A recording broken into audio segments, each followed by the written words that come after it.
Yes, we have such a diverse public. And now, welcome again to this ILA Leadership Perspectives webinar. What's next for the leadership learning, adapting the ILA general principles for an unsettled world? I'm Elnura Ramatova, and I'll be moderating today's event. This webinar is being sponsored by the Committee for the Advancement of Leadership Programs. And we are very pleased to have with us today Dennis Roberts, an independent consultant, speaker, and author dedicated to student leadership.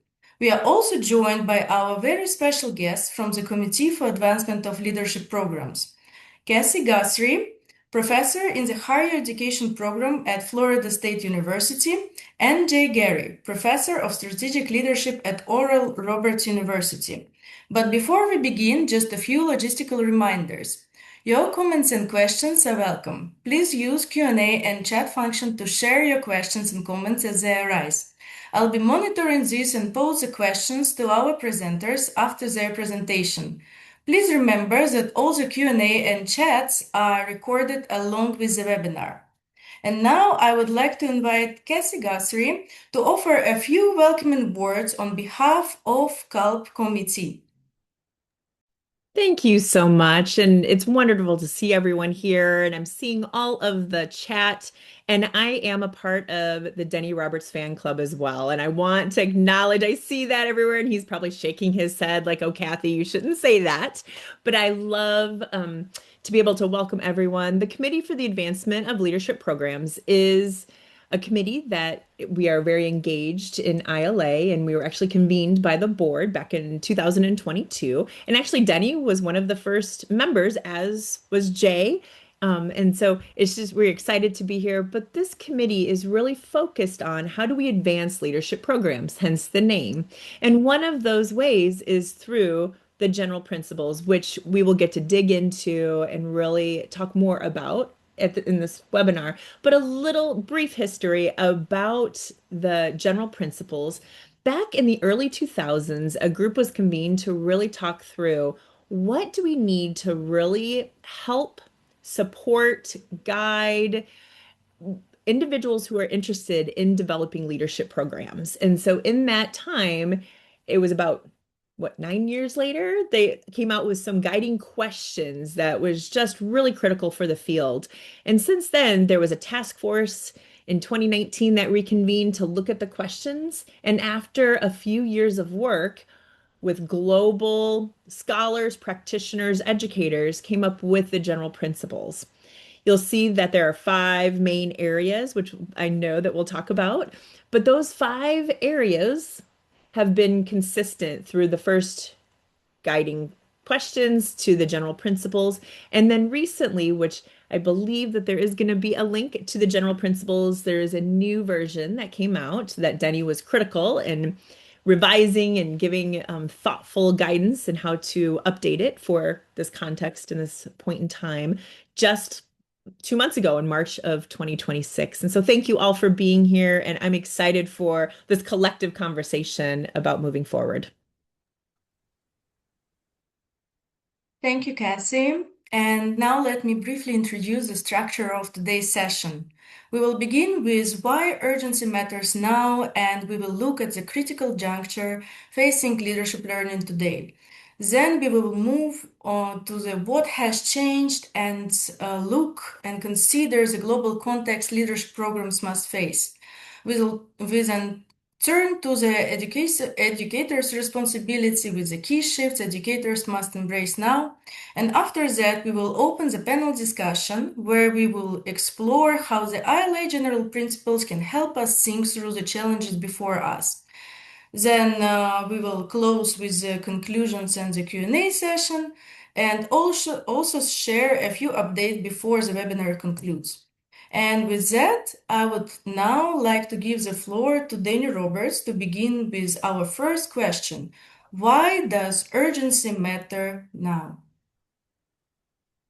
Good day to all of you. And I am just completely awed by the people that I know are participating today. There are so many of you that I have run across as colleagues and or proteges over the years that is a little intimidating, I have to admit. And when I saw the one announcement that went out about join Guru Dennis Roberts on an ILA webinar, I kind of went like, "What? Who is that?" Uh, the fact of it is, I've been a part of so many incredible experiences, and I've encountered so many people who have shaped my understanding about leadership. And, my own personal journey on this actually crested 50 years this spring that I've been on this topic. And one would have thought maybe you would like give it a rest or something like that, but I just can't do that. I happen to be built in a way that causes me to stick with stuff and to try to explore new ideas. And CALP has been an incredible group, and both the group that came up with the 21 version and then the 26 version, and then, of course, the guiding questions, as Kathy describes. And so, I know that I'm trying to provide stimulus for us today, but this is collective thinking. This is not my thinking. This is collective and generative thinking that has occurred over a period of time. And I think I was trying to figure out this morning, how did I get into this? And for those of you, especially that know me, and some of you literally have known me for like the 50 years, uh, I'm an interesting kind of an animal because I am a connective thinker. And I didn't understand that until more recently when I started looking at an idea called synesthesia. And I don't know if you've heard anything about synesthesia, but synesthesia happens to a certain number of people. We don't know exactly how many, but they tend to be more connective thinkers. And some of that connective thinking shows up in tastes or colors that alert you to you're onto something significant. But that's what synesthesia does, is that it says, pay attention. Uh, and so this work has caused me to try to pay attention for these last 50 years. And I think that ILA is an incredible organization as one that integrates sectors, it integrates cultures, nations, uh, just incredibly diverse perspectives about leadership. And ILA really needs to have many, many accolades for pulling us all together. And there's a lot of work that has occurred with ILA, and we are facing now one of the greatest challenges I think we have ever faced in terms of what our world has become. And here are just some ideas, and I'm sure that you can think of other things that cause you to take pause in the modern day. But the crossroads that I see are characterized by declining trust across different people, disinformation, which is accelerated by social media and AI, polarization, which is used against us, literally, to divide people against each other so that there is no way to come to get together, right? Our institutions have become more fragile. They're being challenged and questioned. And of course, we see the rising presence of autocrats and oligarchs across the world. We see evidence, that in some ways those things are allowing us uh, to get out of our old thinking, and perhaps all of this is coming to us literally as an awakening, to say, wait a minute, the way that we've been thinking about leadership can deepen, it can broaden. And that's really what this seminar webinar is about, is to invite you to be a part of those people who really, really want to make a difference. And the thing that uh, is in my head is, did we respond? Did we take this moment at a crossroads? And did we engage this work deeply and broadly? And are we now working more to prove that there is a return on the great investment that is being made in leadership learning across many, many sectors and many, many different cultures? Uh, Elnur is going to post to the chat a link to an article that I wrote, and this was under Kathy Guthrie's leadership as the editor of a specific New Directions for Student Leadership issue, which is focused on the ILA general principles. And I was so delighted when Kathy invited me to write that chapter. It allowed me to kind of pull a bunch of ideas together. And this webinar is going to cover some of those ideas. So much of the content that we're going to discuss can actually be read in that particular article. It is open access. Thank you to the University of Maryland who gave open access to the article. So you can look at it anytime you want to. And, I'm struck that when I get in a webinar, my mind just goes crazy in terms of all the things that I want to say. That's why writing helps me because it causes me to focus, to center. So the essential ideas are in that particular article, and I would encourage you to refer to it. So, what are some of the things that we face as leadership educators? And Eleonora, would you go to the next slide, please? So, what has changed? Of course, we know that there's crossroads, the world is changing around us, but we as leadership educators have some specific things that I believe are of concern for us. One is the economic, social, and political shifts that are changing the demands on leadership and the expectations of leadership. And you see some people using the idea of leadership as a way to increase their privilege and perpetuate their privilege. But you see others that are using the concept of leadership to invite others into it and to invite more participation and more mutual work. However, there is a decline globally in what I would characterize as soft power or knowledge diplomacy. There has been in the international education world a lot of focus on basically using education to bridge boundaries so that you create the conversations and you create a common knowledge. Well, some of that is actually declining, unfortunately, because of the fear of traveling across borders that are impacted by visa policies or by war itself. We also see identity politics and institutional distrust that is eroding our shared narratives. So instead of us having common ideas about the human condition and what we face, we actually are being dissected or we're being divided in our perspectives. So it's much, much harder to come to a shared narrative about what do we need to do. And then finally, this last item I think is really, really key is that there are emotional realities to the world that we live in that we have to face. There are people across the world who are desperate. There are people across the world who are resentful.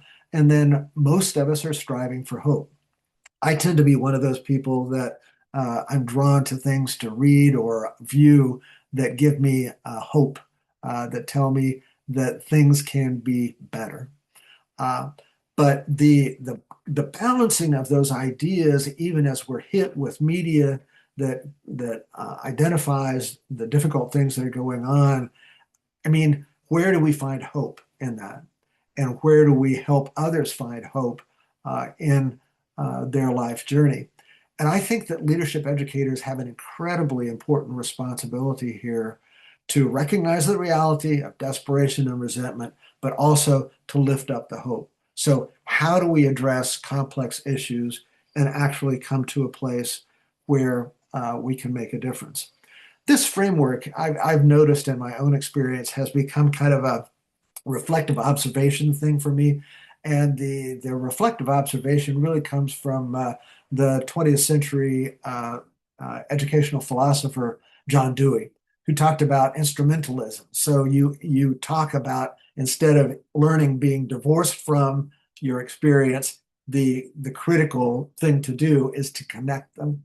And so these items basically draw me to try to understand the world around me. And when I encounter something I don't understand, I usually go to these four items to try to figure out, well, what's going on here? How can I understand this more deeply?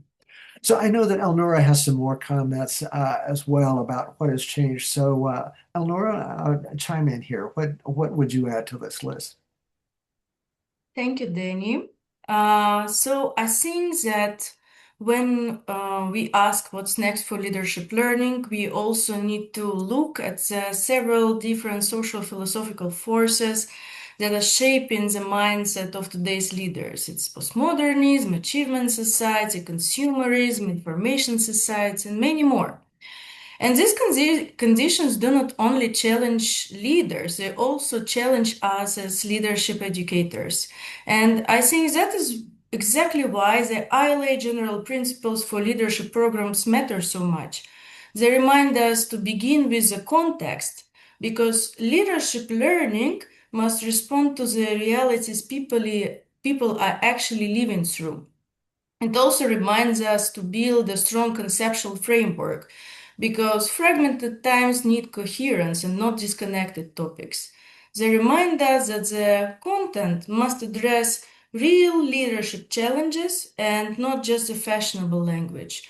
And it also reminds us that the learning processes matter because leaders do not only develop by the information transfer, but also through the reflection, dialogue, and practice. And they remind us that the outcomes and assessment should ask what kind of leaders we are actually aspiring to shape, not just whether the session was engaging.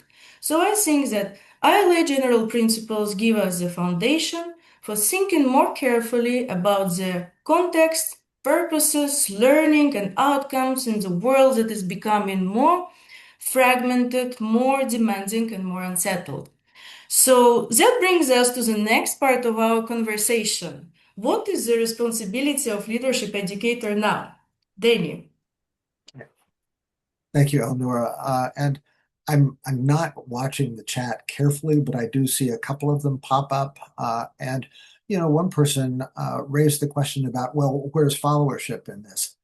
What's wonderful is that the ILA general principles specifically address followership.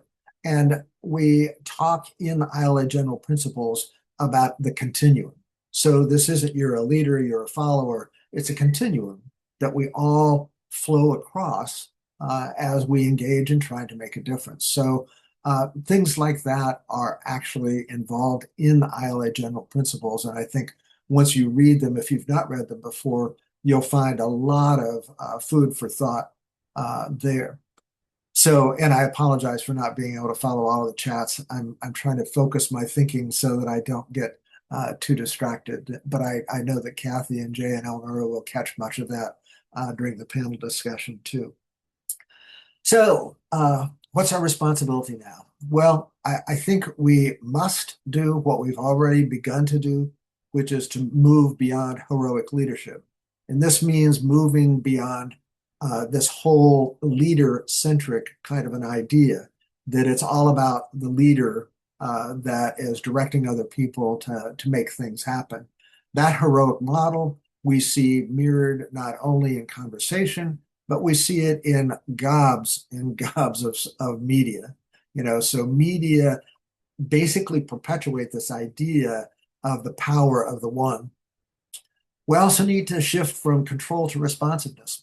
I mean, you can hear it in the language of leaders in your own organization, or you can see it again in media where the act of leading is actually more about control than it is about being responsive to the needs of others and addressing those needs.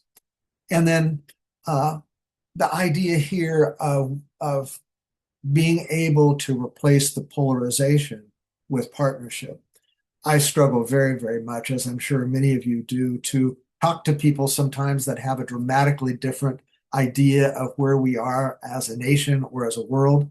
And we've become so partisan in our perspectives that it's really quite difficult to have a conversation. And so I think that those three very broad areas are some of the things that I think are the most important to leadership educators and the challenge we face. And again, I would assert that the idea of thinking about abundance of lots of resources that are available to us rather than scarcity, where you're trying to limit and to control, is a very important philosophical frame of this. As you see in these three things, you can't do abundance uh, if you don't change the way that people think about leading, and if you don't think about the way we engage with one another as we are exhibiting leadership. By the way, I follow ILA still. I mean, I've not actually drawn a paycheck from being involved in this work for over 10 years now, but I follow religiously the ILA announcements. I attend some of the other webinars. I stay engaged. I want everybody on this webinar to understand I know many, many great things are happening within ILA. However, the question that looms the largest for me is that how do we get out of the silos that have emerged in some of our thinking about leadership and then get into a broader understanding that allows us to work together? And if you'll shift to the next slide, Elnora, one of the things that I think is important for us to understand is how do we engage with each other and how do we engage with our institutions? So whether it's a business, whether it's a political organization, a governmental organization, whether it's education, whether it's arts, here are some ideas that actually were generated by AI. And this came out of an Inside Higher Education article where AI was asked to generate what are the most important capacities to develop through education in our very unsettled world. And I just think that these four things are amazingly prescient in terms of what are we facing. So if we think about trying to work with other colleagues and to draw them into this work, I think we have to think about developing metacognitive agility. So how do you jump around through different ways of thinking and seeing to be able to give you a better and more clearer insight about what's going on around you? Ethical discernment is critical because we need a way of judging basically what we are reading, listening to, or experiencing in our environments. Empathic leadership, the ability to actually be in other people's shoes, empathy, and to understand the struggles that they face. And then, of course, systems thinking, which is correct connecting across disciplines and thinking broadly. And if you think about it a little bit as a way to try to understand how can we build partners, and that's the point here, is building partners within ILA, external to ILA, and then building partnerships with our other organization colleagues wherever we sit. These at least would be a possible list to help us connect. And I think that that's one of the greatest opportunities we have. And it's also very interesting. I looked at the ILA website this morning and look at the 2026 themes that are listed for Toronto, and you will see that these four themes are right there front and center in the ILA 2026 conference. Elnora, back to you. Thank you, Danny.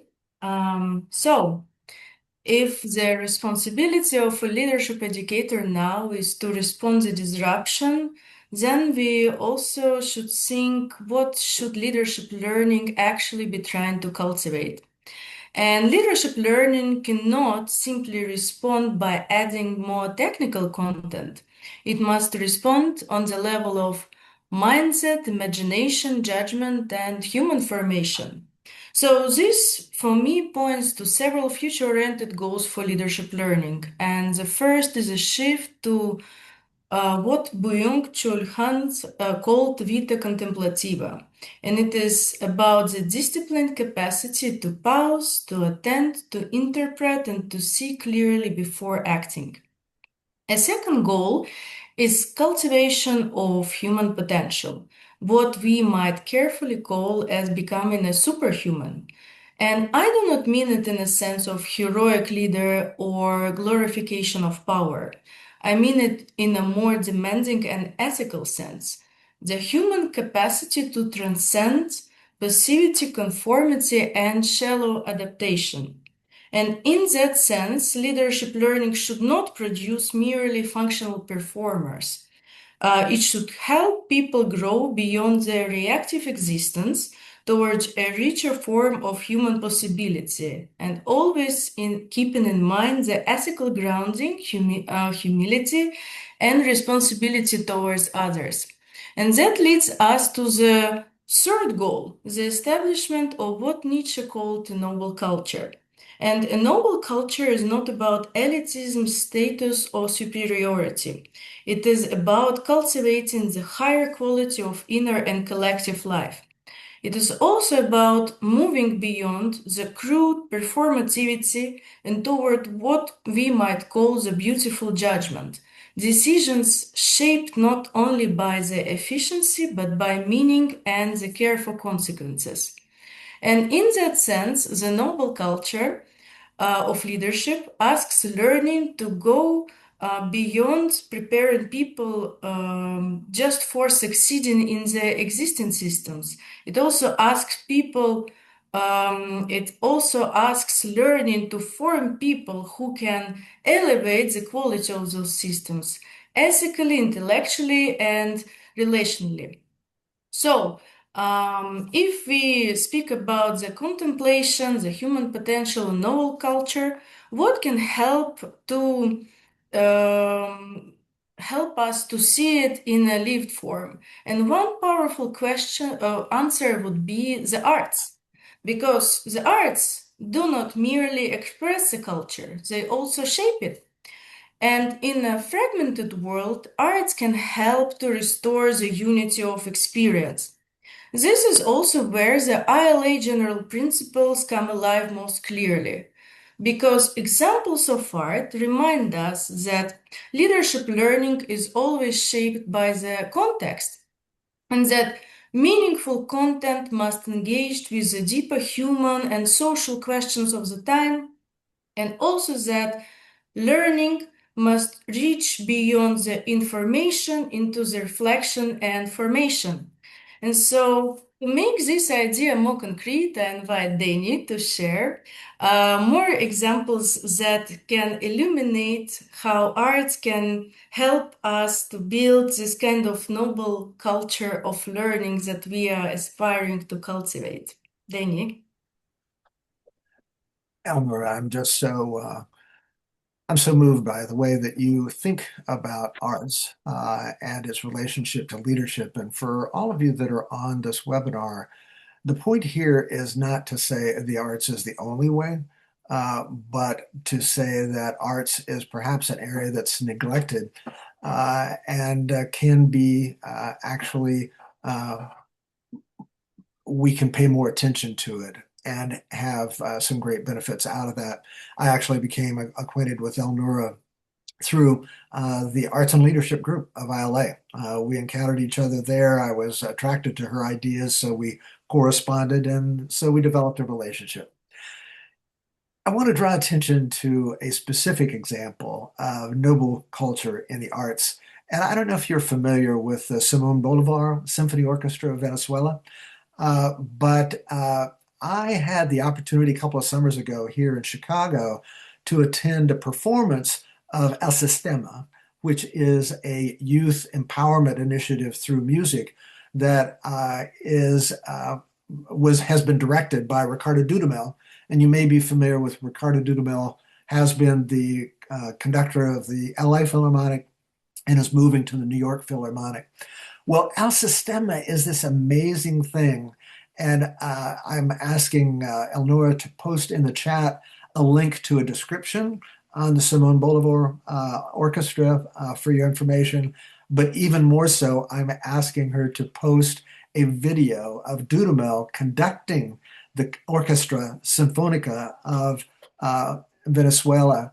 And don't look at it now because we need for you to stay with us in the webinar. But if you want to have a really, really fun and exciting time, take this link after this webinar is over. You will see young people empowered. You will see a conductor drawing the best out of all of the people that he's conducting.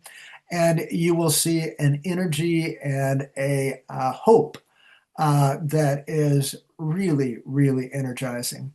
And I really see this as being an example, and certainly you can find more of where the arts, or specifically music, can be used in a setting where you have uh, people who have not had opportunity all of a sudden drawn into something that becomes life fulfilling and rescuing for them.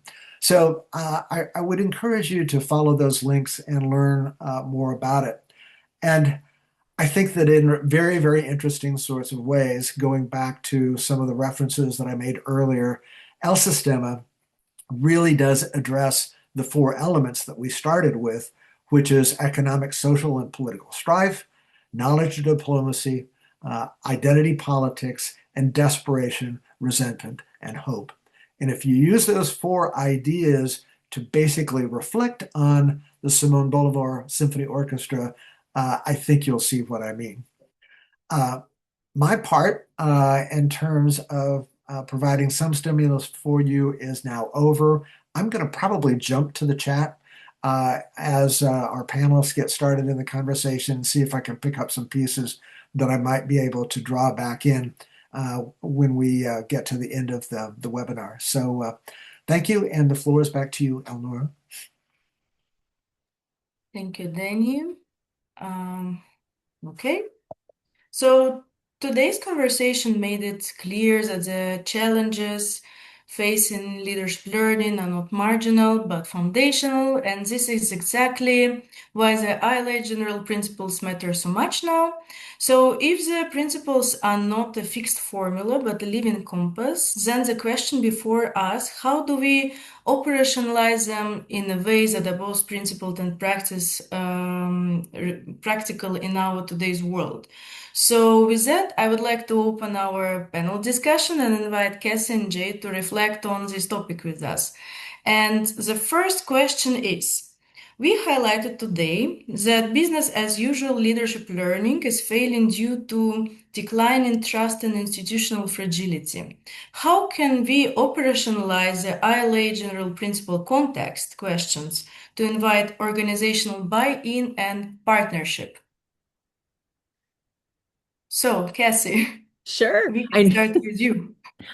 Well, thank you for all of these thoughts. And I appreciate how the continued conversation around operationalizing, right? Because we can have these general principles kind of out there, but it really matters in how we actually take them and use them.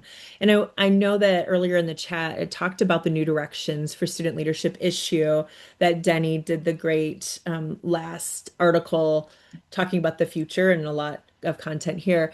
But there's also great examples in that issue of how it is applied to a specific context. And so while we're talking about how do we operationalize it and use context, that those are also great examples to use in that. But getting back to your question around the way the questions are set up is about a multi kind of layered approach with, global and national, and then, it can boil down. And I think the best way that you can actually use these contextual questions to get buy-in is to really engage all the stakeholders, right? Oftentimes we use these questions is like almost like an internal audit, right? Like we go through these questions and say, okay, this is what I need for my program. But to really get buy-in, you can say, let's shift that thinking. And a lot of it goes back to what we need to do as leadership educators from saying, this is what we need to do to how do we make this a co-created process and really bring in everyone? Because we know that people are going to be more bought into things that they help create. Mhm. And that is one way to use the contextual questions, that it's not just one person's view, but multiple stakeholders. So that's one way to operationalize. And it might seem simple. It's a little bit more complex than just, hey, let's bring all the stakeholders together, but to have those conversations. Thank you, Cassie. Jay, what do Yes, you no, say? thank you, Kathy.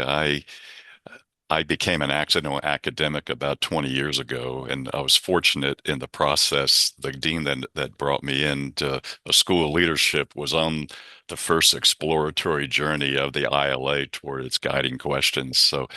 Uh, but after spending 10 years there, she went to another university. I joined her. So let me illustrate how we operationalize this, Kathy. My partner, Kathleen, and I, about 7, 8 years ago, we noticed that in our institution at Oral Roberts, we had, 50 years of focus on whole person education. That was wonderful, right? Spirit, mind, and body. But what about becoming a whole leader? So we shifted the paradigm from personal development to development of all of us. In other words, from leader development to leadership, right? To interpersonal and beyond, or team, organizational. And that really changed the entire dynamic of our university. So our mission alignment internally. Now, how did we do that? We just started on a journey together. You mentioned partners. This was an organizational, institutional journey, but we formed a task force on leadership. It worked for about 2 to 3 years. Every other week we met, sometimes with across the university, student life, athletics, alumni, right? The VPs and things. Other times it was just deans and we're talking, the off weeks. But that laid the groundwork for really reimagining and re-engineering, at least in this case, my case, the higher education in our context.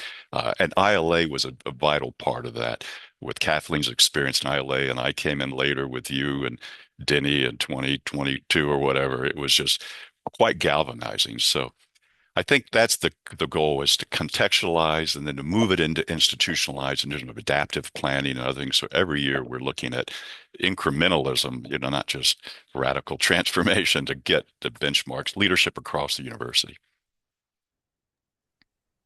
Thank you, Jay. Thank you, Cassie.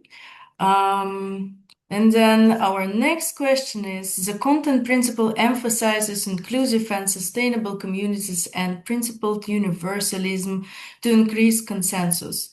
How can incorporation of ethical reasoning, arts, and aesthetic and other superconnectors be used as operational tools to cultivate moral responsibility and a commitment to fulfilling human potential? Who wants to start first? Well, let me take a stab at it, and Kathy can really unpack it further. But Elnur, I started this from the ethical reasoning or the moral engagement, right, rather than disengagement. And that comes to us personally, obviously it expressed itself in culture, but we all have to move in our own developmental journey from me, to we, to all of us, kind of, egocentric, our own self-interest, ethnocentric, our tribes or our clubs, our religions, whatever, our localities, to world centric. That's the human, the noble culture you're speaking about. And so, in that sense, I this is the core of who we are as leadership educators. We transcend, but we include who we were, right? We transcend from me to go to we, in whether it's organizational team leadership. To go to all of us, whether organizations through partnerships. So to me, it's a developmental journey. Thank you, Jay. Cassie? When you asked the question, the words that really struck me was super connectors, right? Like that is such a powerful term to think about how content needs to move from just something that's being delivered to bridging to all of the things that we were talking about, right? So I'm thinking about how arts can really be powerful for empathy. Like I think about some of the most powerful pieces that I've really then be able to understand on a global stage, that it's really around arts that draws me in and really be able to connect, be a super connector in different ways. And so I think about how do we develop content to kind of move to that. That super connector language is just really powerful. Is that bridging mechanism? It's that how do we really think through some of that? Jay, I really appreciate the ethical reasoning because I've been doing this a lot in the courses that I teach and thinking about how do we even throw out the simple question, who benefits from a decision and who is harmed? and no matter what it is.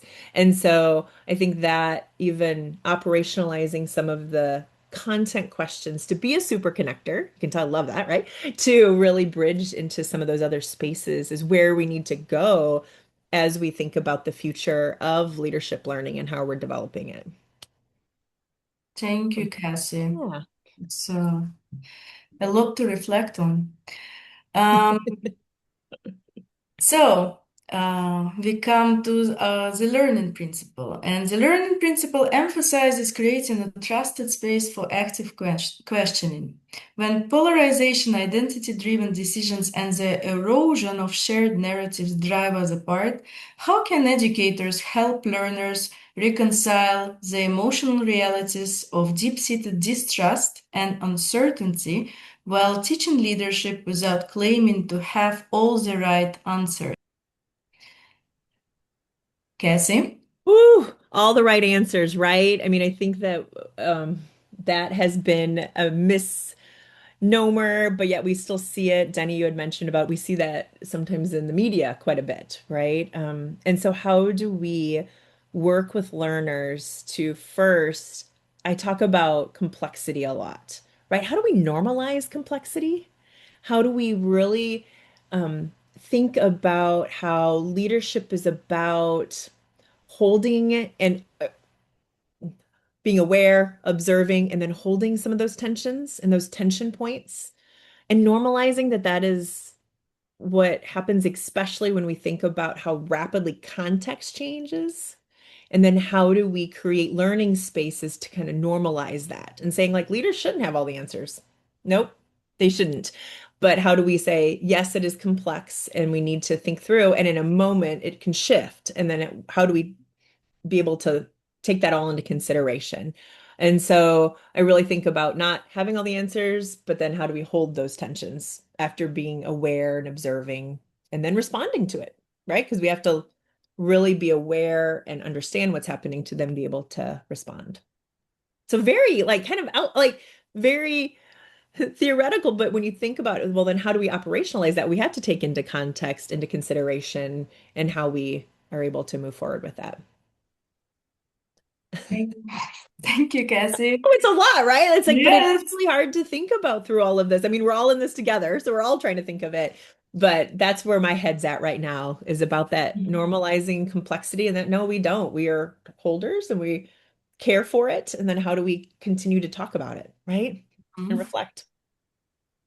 Thank you. Jay.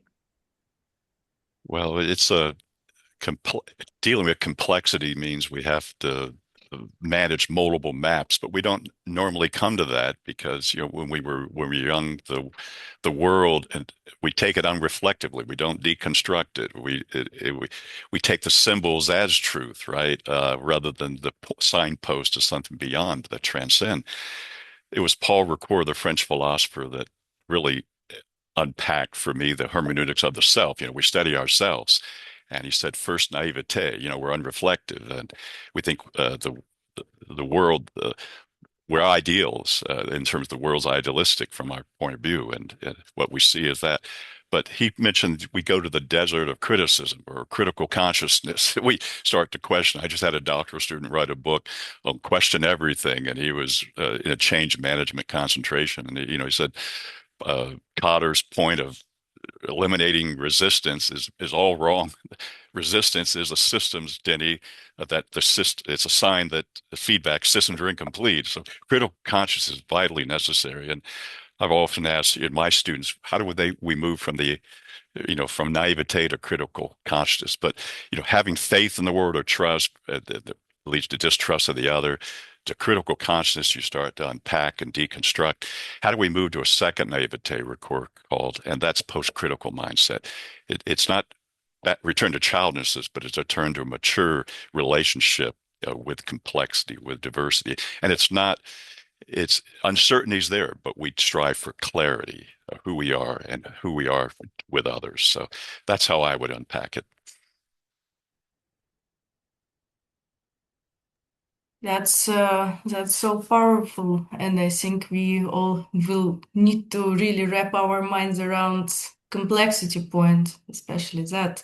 So Our last question of today's discussion would be, if the ILA general principles are a compass rather than an immovable bar, what is one actionable step that you can take tomorrow to let these principles respond to our unsettled world? And I also think that it would be very interesting for our participants, because maybe that's after the sessions they can really go and think what could be the actions. Let me start Cassie, off. Jake? Yeah, I'll start Okay. off. Kathy, you have great comments and seasoned perspectives, but I'm going to be very simple. Or just get involved with the ILA any way possible. You know, I tell my students just sign up, join, not just for the free webinars, but join an annual membership because you'll be exposed to a whole abundance of diversity of leadership, not only as a yes, pop, but also as a practice professionally. And then the discipline of leadership is so extraordinary. You know, and ILA represents the whole spectrum of the leadership discipline as he's evolving. It's a great reflection of the scholarly literature as well as the professional practice across all sectors. And so, anyway, it's just simple. Join ILA if you haven't. Thank you for those who've been members that have supported all of our endeavors moving forward. I appreciate that, Jay. Thank you for, yes. I mean, I think it's always engaging in the conversations, right? And being able to be in collective space to be able to really have the honest conversations and sometimes the uncomfortable ones and being able to say, wow, I never thought of that or I don't know. I'm really hanging on to a conversation I had with a colleague and dear friend about how recently, and it goes along with being like certain, right? Like leaders, oh, we have to be certain, but also doubling down, right? So that if someone says, oh, I disagree with you, being open to saying, let me reflect on this and think about this a little differently versus doubling down and saying, no, I'm right, you're wrong. And of course, we don't say it in those terms, but it can come through in that way. And so, really thinking about how do we become more reflective as a whole? And I think leadership, we're lucky. We do that. However, I think we can always do it more, right? In the different spaces. I think going back to some of the points that Denny brought up is about that responsiveness, making sure that we can respond differently to what is happening. And then another way is that relational piece. So I've been thinking in three R's a lot, right? Reflection, relational, responsive. And so when I saw Denny's, conversation, I was like, oh, these fit because I do feel the future we need to in these actions a bit, thinking how we use the general principles into future practice. That's really those three R's keep coming up and bubbling up to not be so certain, but to be reflective, be responsive, be relational and so that we can have that partnership and not be so certain. Yeah. Mm-hmm. Can I chime in here? Because, and I know it's not my turn yet, uh, but Chris, in a very interesting way, Chris Esparza Mhm. raised the question about does complexity lead to kind of perpetuating this idea of give me a hero, Mm. find somebody to fix this, and it's very, very important because that tendency of us as human beings to want to have an answer, to have somebody bail us out, is very significant. I mean, I seek that in my head. Somebody save me. And often that is kind of the inadvertent or I don't know, it's just a minimalization of our own human capability, and it undermines uh, personal efficacy that we can do something. Another person raised in the question, Patricia Bombard asked why ecological crisis was not included in the original four list. And even though you might say, oh, well, ecological concerns are part of the economic, social, and political shifts of our society, but not really. And maybe ecological crisis needs to be number five, and maybe there needs to be lots more, as we're trying to think creatively here and draw people in. and particularly on the ecological issue. I think that the research indicates that one of the reasons that we're not making the progress we need to make is that people don't feel they can make a difference. So sorting, my uh, my refuse is not really going to make a difference because actually the government doesn't really do anything with it. Well, that just undermined the ability to actually make something happen. So sometimes we almost have to suspend our own reservations or questions to basically say, look, I'm not sure what my government is doing with our refuse, but I'm going to do my part anyway. I'm going to divide my refuse and I'm going to do my part. And if we don't encourage people to do their own part, regardless of whether the rest of the system is working yet, and I would say yet, because if more of us actually had the efficacious belief about our own ability, it would change. Uh, so I just caught both of those two comments, and sorry to chime in out of turn, but I just was really drawn to both of those comments.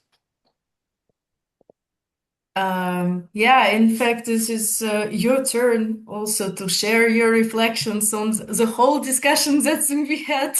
Right, Thank you right, for this passionate speech. right. Yeah, I think we can then turn to your reflections. Looks like Kathy has something to say there. Oh no, I was just reflecting on I understand around how the allure of that hero leadership kind of model with complexity. And then I also think about what you were saying, Denny, and how do we take our little piece of that complexity, right? So I have a 12-year-old daughter that I talk about this with all the time, right? Like, how do you look at everything that's happening around you? And so, of course, I start at a 12-year-old kind of mindset of how do you read a room, but then what else is going on? And how do we continue to, and she will say that, oh, it's so overwhelming, right? To think about all those pieces. And then it's like, okay, so how do we, um, as humans, be able to then contextualize some of these pieces? And so it's just as it does become more unsettling and greater stakes, right? I mean, we're really thinking about high stakes that then how do we sit in those spaces to say, yes, it's normal to see these complexities. And then how do we do that in the process of leadership to not say, yes, this one person has all the answers, but how do we collectively have the answers? Everything we need is right in this room, but how do we are able to untap that is really significant. And challenging, right? That's all what we're trying to do. So it is an interesting thing trying to think through globally how to do that. So And I really, really like the idea of normalizing complexity because, when we get into this reductionist thing of trying to find an easy answer, it always leads us down a path, that might be somewhat helpful, but ultimately not uh, fully helpful. And so, and I think talking to, our colleagues, our friends, our family Mhm. about accepting the complexity of the world we live in, but that complexity does not disempower us uh, to make a difference. We Yeah. can't lose the possibility that we can make a difference. And, I mean, I actually went back recently in September to Qatar, where I worked for 7 years. And what I was struck by in going back was I was involved there in creating the Education City campus, and it's a miraculous thing. I mean, it's just absolutely amazing. And when you see the buildings, when you see the people and the students, you're just overwhelmed by how significant that is. But guess what? It's the individuals that made a difference. So I connected with former proteges, former colleagues, and they're doing the work. They're really pushing it on out there, and it really is about the relationships. And there's lots of people that write books about relational leadership, Kathy. And Susan Comabez Mhm. is another one who has led that emphasis. But relying on those relationships and understanding that we do have a complex world that we all need to engage in. I don't know if it's going to get simpler. Maybe, I mean, systems thinking says that it gets more complicated and then it gets simple and then complex and simple. I don't know. Are we headed back to maybe getting to some core ideas? And actually, are the ILA general principles part of trying to pull from that complexity back to, okay, here's some ideas, not the only ideas, but here are some ideas that it can at least draw us together. And that's what I hope ILA Hmm. is able to do. And, I was kind of a Pollyanna when I started this whole process with the general principles. I thought that everybody in the world was going to go, yeah, totally, let's do that. Well, nope. Uh, and so that's what this webinar is about, is that it's about inviting people to actually engage with us and do something with us. And frankly, if somebody's got a better idea about how to pull leadership educators together across cultures and sectors and so forth, go for it. Put it out there. But I haven't seen anything that quite provides the connective ability of the general principles. And if you've not read it, I just think it's really worth reading and thinking about. Thank you, Danny. Thank you, Jay. Thank you, Cassie, for sharing your leadership perspective today.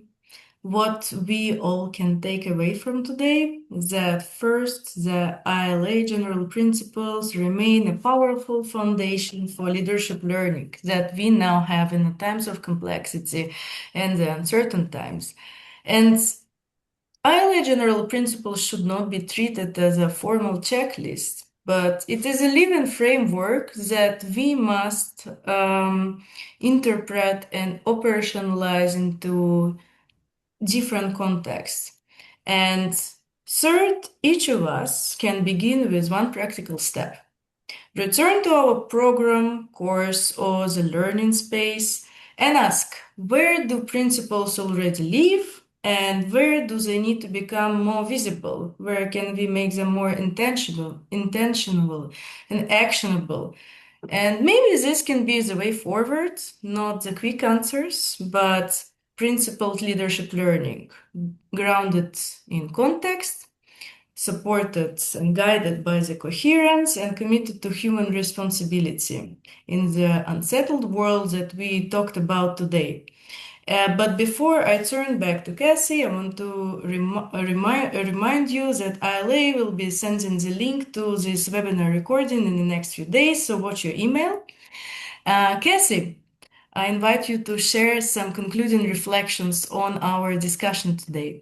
Oh, I know. I just appreciate because when it comes down to it, we're all in this together. Right. I mean, and that's talk about like just a simple thought, but I love it when we can bring people together to have these real conversations to then say, how do we continue this, past this? So please reach out to myself. I'll put my email address in the chat, but I think this is part of how do we continue to work together to try to move this forward? And ILA is one way. We have the member communities and these other organizations that are doing leadership learning. We're all trying to figure this out. And so just thank you for sharing your time and being here and putting together such a great conversation. And I know Jay is going to add a few more pieces.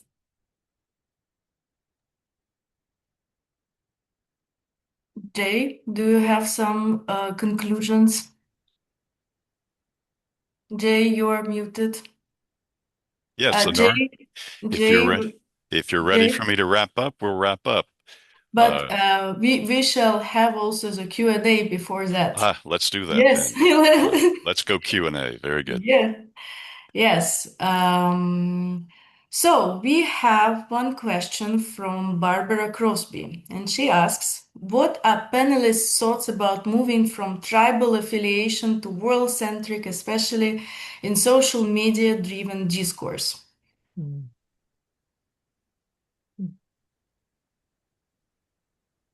So Leave it to Barbara to like throw fuel on the fire, right? Thank you, Barbara. We love you. We love you, Barbara. Uh, I the whole idea of the tribalism and separatism among cultures and nations and so forth. is truly, one of the greatest challenges we face. And I can only react from the standpoint of uh, having worked abroad, and having being willing to suspend my own judgments, to suspend my own assumptions about a lot of things, and welcoming basically the experience of exploration. What I discovered when I worked abroad and as I traveled associated with working abroad was that one of the things I most enjoyed about that was being out of control.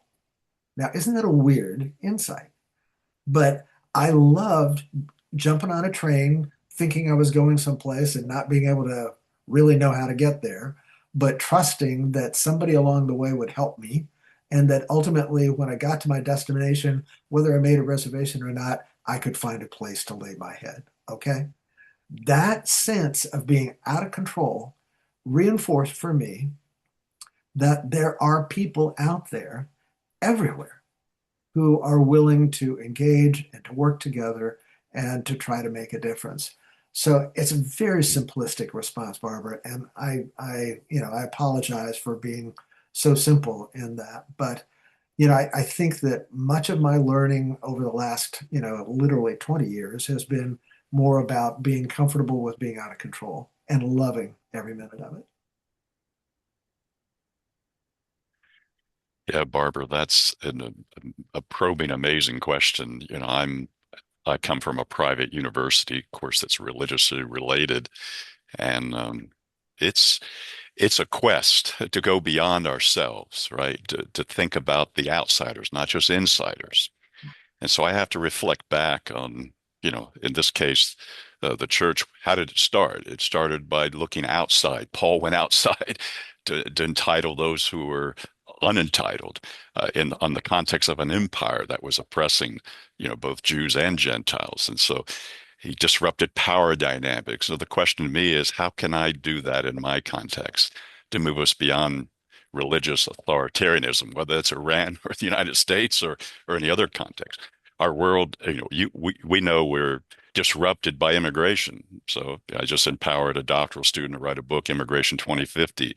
And so she talked about the identity we choose of America. And so all these kind of, again, question everything to move from naivete to critical consciousness, but don't stay there. Move to second naivete, wonder, worship, the wealth and abundance of partnerships and people. And it's just so important to see of us as, yes, in my context, I'm part of the Christian family, but the human family, is just as important, and that's what we become. We become more human as we become, as we unlearn and relearn. And that's so vital to us today. And I see that Lisa's question has been lifted back up for us. Mhm. It got lost, I think, in the chat someplace, but she was asking, where is the nexus for leadership? And so I don't have an answer to that. And do one of the three of you have an insight? Where is the nexus of leadership? Or where could it be in a way that might actually make the greatest difference? Where should that be?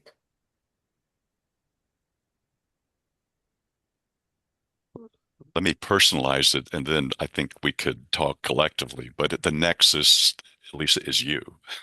You're the center, and you are creating and contextualizing and reimagining your worlds. And it took me a while, being I'm in higher education.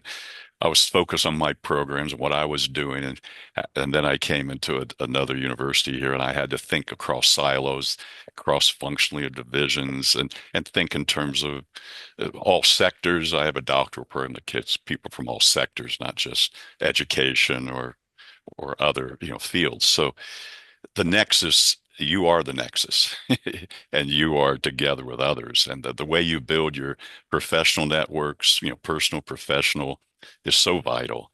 And that's what I've taken from ILA. I'm very obviously great stimulating people, but it's empowering me more to be embedded and organic in my context, knowing that I have colleagues at my back like Jonathan Reams and others who are scholars in developmental, aspects of leadership or authentic leadership, integral. So That's a small answer. Over to you guys. Jay, I don't think that's a small answer at all. I think that is right. I mean, when you think about leadership as being socially constructed, Yeah. right? And so Yeah. just putting that out there, right? Constructed, and then thinking about how we need the interdisciplinary, multidisciplinary, transdisciplinary kind of nature to really come through. It is exactly what you're talking about, because it does matter. How do we connect our identities and our lived experiences with a process? So I appreciate you saying that because I agree. I think that we need all of this collective information then to really be able to inform fully in what we're trying to move forward with. Yeah. And just by the way, John Dewey would have totally agreed with that. Uh, and what was interesting about Dewey was that he didn't like the term student-centered learning because he thought that it should be an instrumental process of engaging learners, teachers, environment all together in learning. So, what Jay is saying is that we ought to reflect on where we're coming from, how do we understand things, and then how do we relate to this broader world. And I do think that from a nexus perspective, uh, education has a real responsibility here. Education in many ways has presumed to be the nexus, but because it did not connect to the individual and the context as well as it might have, I think that it's suffering because people don't see how educational principles or theories apply. So here again, we get this question about where do we come up with knowledge, who has it, and how do we share it and develop it over time. And I think education has a responsibility to reform itself and reform itself in ways that honor learners, context, and the human condition. Where are we going, and what do we want this world to be like? Thank you all, and we have the last question that we can have in our Q&A today from Jonathan Kroll. I'm curious and surprised that the general principles do not include a segment on leadership educator preparation, and I am not sure these five topical areas can be achieved if leadership educators are ill prepared. Based on my own research and others, leadership educator preparation is limited and lacking. Thoughts? Yay, John. I think we all know John.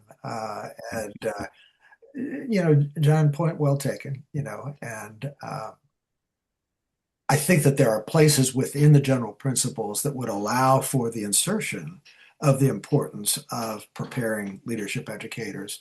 It probably isn't as explicit as it should be, but knowing you, you will tackle this one and you'll make sure that it's in the next version of the general principles. So go, John.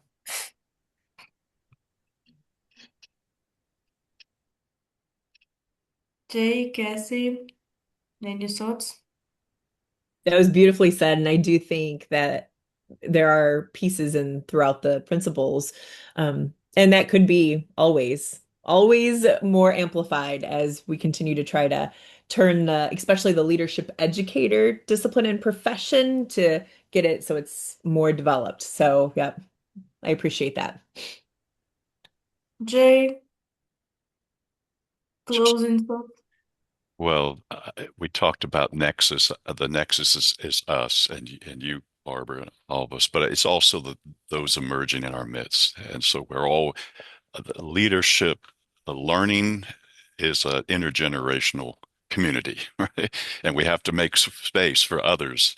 I have to delegate or stop doing things and turn it over to others. I have to constantly build teams. I have to constantly create culture, uh, in my roles. So I think that's a reminder that we've perfected things that we see them, but they have to be recreated, reimagined, revivified in communities we have to grow younger, okay? And not us, but the community.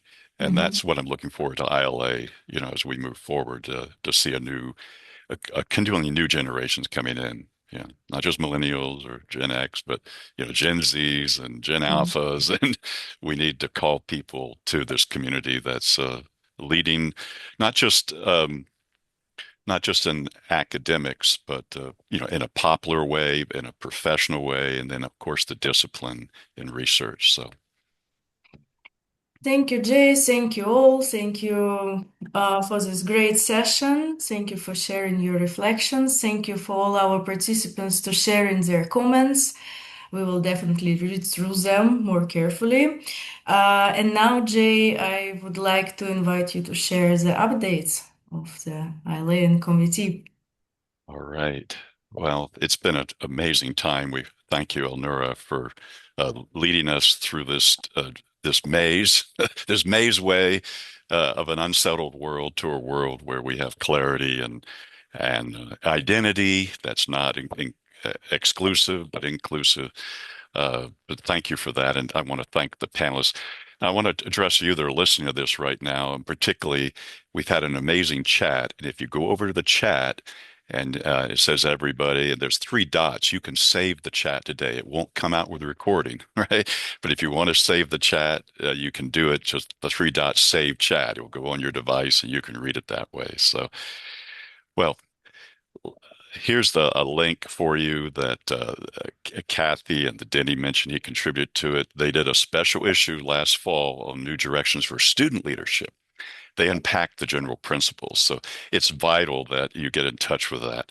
The principles are design principles. They're not just, they're compass, but they help you reflect with your teams. It's really inquiry, questions. So keep track with the general principles. In fact, the 2026 version is out on the website of the CALP committee. And of course, just in ILA, those are your members, and those who are not, and if you're not, it's time to get active with ILA. Here's member communities, all the way from we have AI communities, we have leader development communities, we have followership communities, we have women in leadership. There's 2 to 3 webinars minimum a month going on right now. And then there's, of course, the library of past webinars like this. These are the ones recently I was looking at, and watching the replays, just classics as well as uh, stakeholders and pivotal in our thing. Then ILA has been so generative in books, podcasts, blogs. A member you get, gifted, download these 3 or 4 ebooks a year, it seems like. Now, what's coming up this month? Just going to the next this live online and starting May 6th is the AI Leadership Virtual Summit, and so you should be clued into that. It'll go on demand, May the 31st, but you can catch it live and register. And this has been a vital uh, new member community springing up. And I think this is the second virtual conference this year on that. So it's a virtual summit. Those that also involved in advancing women, here's a roundtable, a conversation online, and meet your peers and celebrate what you bring to others. Um, Finally, go ahead, comments on the other way. Uh, Finally, we're preparing for Toronto. It's coming up the 28th to 31st of October. Registrations are open. And it's going to be an amazing time in an amazing city, leadership in a complex world, innovations, ethics, and regeneration. So join us in Toronto. It's time to register. The the whole program, will be coming out in the summer here to anticipate, and we'll be gathering as a CALP committee and breakfasts and other things. So it's been wonderful to be together with you. Thank you for those who tuned in. We look forward to continuing the conversation online and in Toronto. Take care. Thank you, everyone. It's been a great session. Enjoy the rest of your day or evening. Thank you.